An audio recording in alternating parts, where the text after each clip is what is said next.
What up, what up? We should be good on this platform. I always like to go live with you guys on YouTube first. Make sure we're good to go. I actually still got to get this freaking other live stream going. I'm literally going live on like 4 platforms. So bear with me. And I'm doing it in a way that is definitely not the most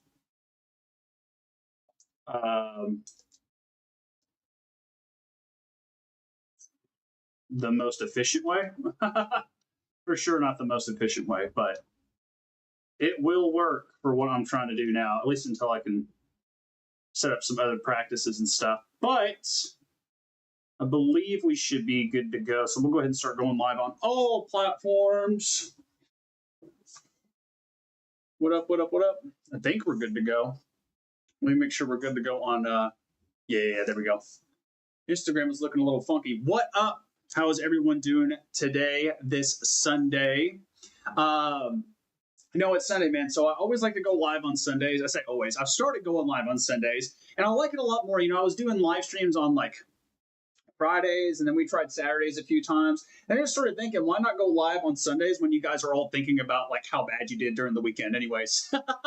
I mean, let's be real, guys. Like, I know how it is. I mean, it's not something that's just completely foreign to me. Remember, guys, I used to be a pretty big guy. So all the mistakes that people tend to make, I've made all those same mistakes. And so I'll tell you one thing I always remembered is when I would have like a big weekend, I would be drinking on the weekends, or I would have a way too big of a refeed day, or I would completely skip out on my workouts during the weekends and I barely moved at all. Like, I would feel like crap on Sundays. So if that's you right now, perk your ears up. We're going to be talking about stuff that's going to help you guys during this journey. So today I wanted to talk about the difference between conditioning and cardio, because there seems to be a misconception out there with you guys.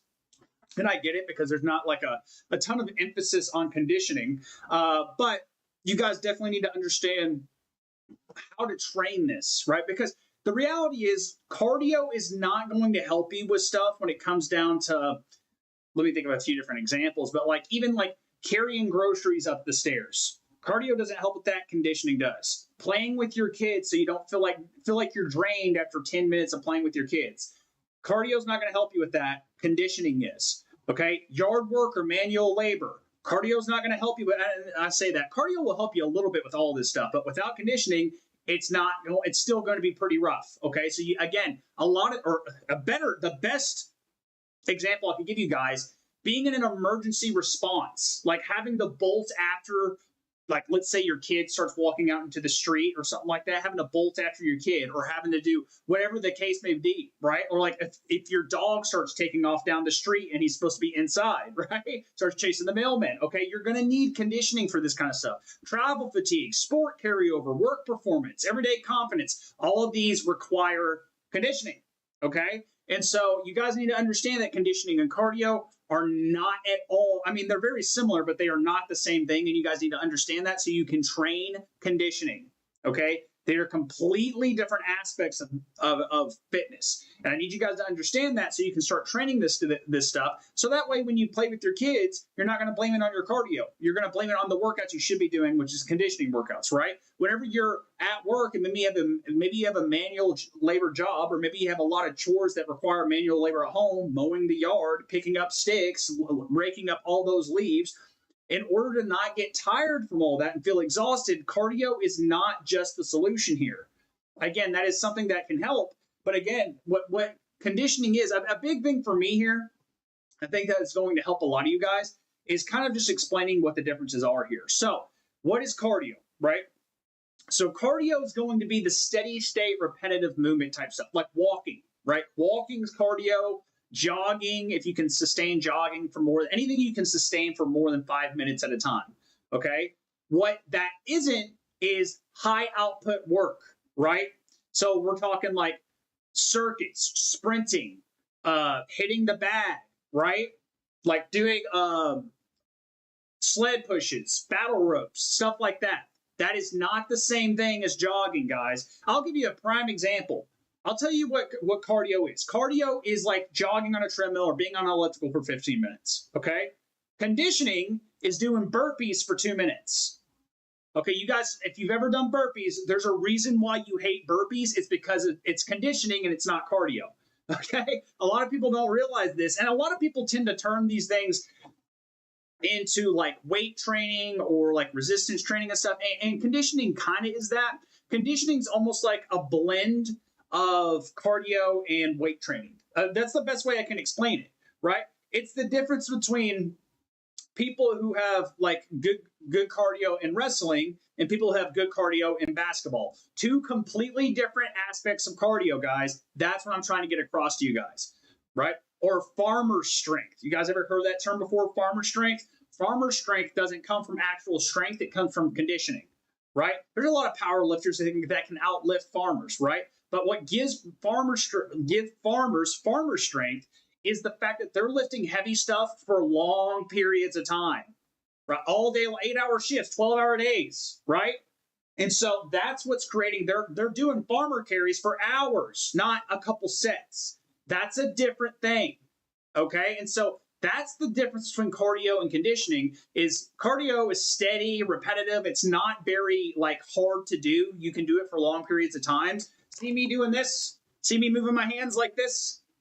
If I do this for long enough, technically this is cardio. Okay, I know that sounds silly, but that is just what it is. That it all has to do with how your body responds to the movement. Okay, so the difference there is in conditioning, it's more high output, right? It's how your body reacts under stress. And so we need to make sure that we understand that crucial difference because, again, guys, that's the difference between you playing with your kids and you walking on a treadmill. Okay, playing with your kids, let's be honest, it's a lot harder. Okay, I have nieces and nephews, and the oldest one is now what, like 6? Okay, they are crazy. They wear you the hell out. Kids wear you out. Why? Because it's a different kind of energy output. Okay, it's not like jogging where you're keeping the steady state. You got kids tackling you, kids pulling you this way, that way. Hey, I want to show you this. Hey, I'm going to tackle your leg and try and take you down. Like, it's all kinds of different stuff. And that's more like conditioning. Same thing with yard work, guys. Like when you're doing yard work, again, it's not like you're just walking around in circles for an hour. No, you're raking leaves, you're carrying heavy wood, you're mowing the yard, you're basically doing a sled push. That is not the same thing as walking. That is not the same thing as jogging at a steady pace. They're completely different things, guys. And so this is something you guys got to understand. If you want to train for functionality and stuff that's going to carry over into your fitness, like functional strength, if you want, again, conditioning, if you want to be able to play with your kids and not feel worn out, if you want to be able to carry your groceries up the stairs, not feel like you're worn out, if you want to be able to do work like manual labor and not feel like you're worn out all the time, conditioning is the answer, not cardio. Why do I say not cardio? Because your cardio is going to get worked while you do conditioning. Okay, cardio is a part of conditioning. Whereas, and that's where people miss the line there. And so that's stuff I need to get you guys kind of understood. Now, what is conditioning? How do I train conditioning? Well, conditioning, again, guys, the difference here is really just like how you go about doing a lot of this stuff. And so, for example, a great conditioning circuit that I could get you guys to do right here, right now, you don't have to go to a gym for this at all. You set a timer for 5 minutes and get as many burpees as you can in 5 minutes. Write it down, then try it again in a few days. See if you can beat your high score. Very simple conditioning thing you can work on all the time that is designed to make you better because it has progressive overload already set up in the system, right? If you're trying to beat your high score of burpees every single time, well, as long as you beat your high score consistently, you don't have to beat it every single time, but as long as you're beating it within a certain time frame, you're going to get better and better and better each and every single time, just by default. Okay, that's a great example. And why is that conditioning and not cardio? Because you're having to use upper body muscles, lower body muscles. You're having to use your core. You're jumping. You're doing a lot of different stuff that's way more intense than walking or jogging. Okay, it's a whole completely different thing, and it has a lot more carryover to real life and athletic stuff. It's functional fitness. This is the difference between being functional and just training to burn body fat, guys. And again, that's fine. And burning body fat and making sure that we're healthy in that regard is also super freaking important. Do not get me wrong there. But you got to understand that this is a big aspect here. There's a reason I have my clients doing burpees, okay? There's a reason I have my clients do circuits, or there's a reason I have my clients do cardio acceleration, which is also going to induce this type of conditioning. Okay, so there's a bunch of different ways of going about inducing conditioning, but you need to understand that, like, If you're just doing cardio all the time, well, you're going to be missing out on a lot of aspects that you're probably going to want, right? So again, both of these matter for a lot of different things. And a great example of this are like those ex-athletes out there that probably watch a lot of my stuff, right? People who used to play maybe football in high school or basketball in high school or baseball in high school. Now you don't. It's 10 years after you graduated, 15, 20 years after you graduated. You don't have that edge anymore. Guess what? A big part of that is conditioning. It's that edge, okay? That's a big part of it, right? Doing suicide drills built your conditioning. And everyone who played sports back in the day, you know what I'm talking about, because you used to have to literally do a type of training in those, at least I did when I was in football, and I only played football until I was in 10th grade, right? But when I was in there, we had a whole part of the year that was called conditioning work, okay? Like there's a whole subset, most athletes train this way. They have a whole section dedicated to this because it is that important, okay? It's going to make the difference between someone who's going to be savage on the field and someone who is going to be soft. It quite literally is that difference, right? And this is why people who, like, for example, if you guys want to know how terrifying conditioning is, if you aren't familiar with this kind of field, go do one jiu-jitsu class. It'll freak you the fuck out.